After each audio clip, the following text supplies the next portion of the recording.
All right, Sholl, huge win for you and the boys. What were you guys seeing out there on the ice? Just as usual, anytime we win a game, it's a full team commitment, full 60. I think everyone was working really hard, and we tried to stick to the details, and I think we did a great job and pulled it out tonight. So 33 saves tonight and a hectic sequence to end the game.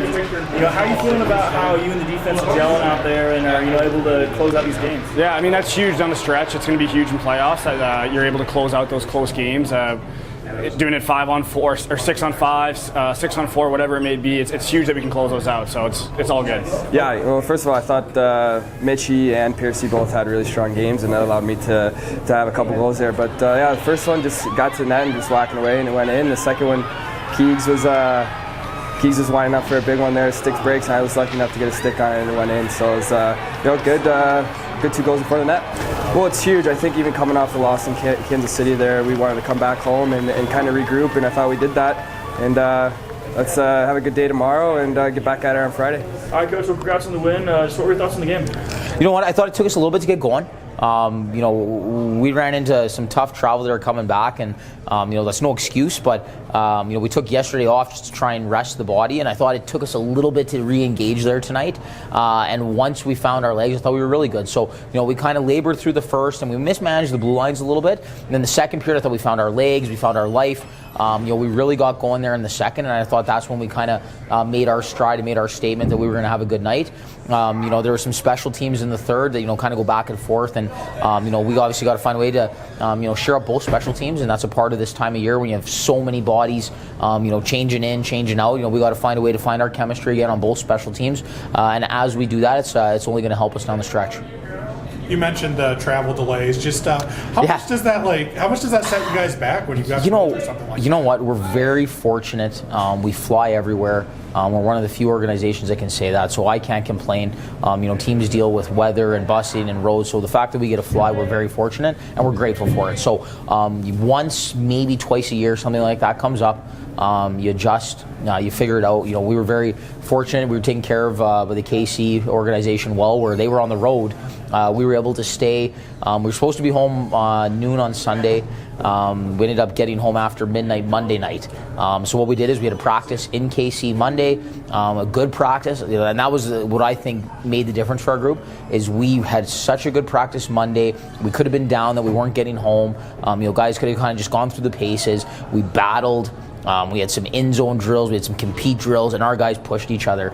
And I said, we wanted to execute some winning habits in practice to get the week going, and they did it. So, it was a long travel day from there. We flew out late afternoon, got in after midnight, close to 1. We said, stay away Tuesday, let's try and recharge the best we can.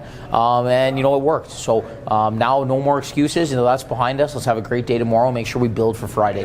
Was it just a lot of snowfall in the Kansas City area? Or Pardon me? Was it just snowfall, or what was? Tough to say. You know what? I don't know if they were predicting worse. By the time we actually got up, I thought there was maybe 1 or 2 inches, and so things happen, right? Things happen, and whether it's a plane delay or weather or the flight didn't get in the night before, you never know. Well, we had an early flight, 5 a.m., so maybe our plane didn't get in from the night before. All I know is it was canceled.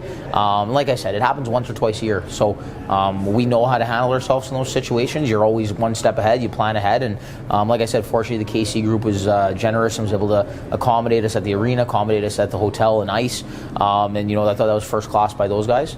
And then we knew we had to find a way to get up and go here tonight, and the guys did that. Getting Bomarch back and Spencer Knox back as well, what does that mean moving forward for your team? Oh, it's great. It's funny because they both have a lot of similar attributes, and I've compared them to each other at different points too. So, both of the guys, they bring a lot of speed, both Nasser and Murch. They play the game with pace. They both have good shots. They're both elusive when they're coming through the neutral zone. They can reroute off the wall well, and I think it makes them slippery out there. So to get both those guys back in the lineup was big. Reed Petrick inserted back in today too. He missed the last 2 games. He was day-to-day with a minor injury. So to get those 3 back in, it's huge. We lost McParland to a call-up.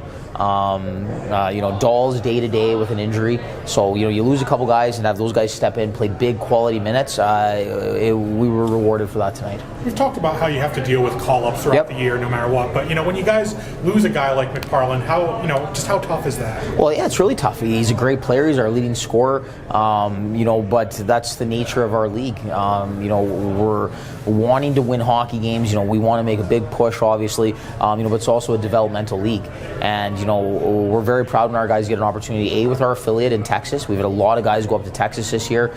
We've had guys in and out quite regularly with the affiliate, which is great. And then to see guys get noticed on ECHL deals, we've had guys go really all over the map, everywhere from Utica to all the California teams. McParland's now in San Diego. It's good. It's what it's about. We have to stay on our toes and make sure, if we lose a guy, we find a way to replace it.